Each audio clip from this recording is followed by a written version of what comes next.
একটু তেল নিয়ে সেটাকে গরম করে মাথায় ভালো করে মাসাজ করি। একটা মাসাজার আসতে ওটা দিয়েও একটু মাসাজ করে নিই।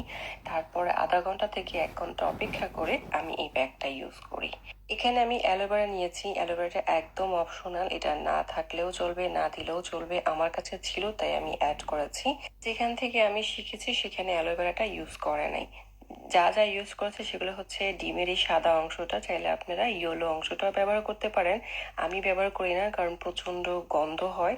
আর আমি যেখান থেকে শিখেছি সেখানে ইয়েলোটা ব্যবহার করতো না, তাই আমি শুধু সাদা অংশটাই দিচ্ছি। একদম যেভাবে সে দেখাইছিল সেভাবেই হচ্ছে আমি ইউজ করতাম ছোট থেকেই। বিশ্বাস করবেন না হয়তো, বাংলাদেশ আমার হেয়ারের সাইজ অনুযায়ী হচ্ছে আমি হাফ ব্যানানা নিয়েছি, হাফ কাপ ইয়োগার্ট নিয়েছি, আর যা আগে ব্লেন্ড করেছিলাম সেটাকে এখানে মিক্স করব। আপনাদের হেয়ারের যা সাইজ আছে এখানে কোনো পরিমাপ আমি দিলাম না, আমার হেয়ার খুবই ছোট, তাই এই এতটুকুই আমি নিয়েছি। এবং পুরা মাথায় হচ্ছে আমি দিয়েছি, গোড়া থেকে আগা পর্যন্ত।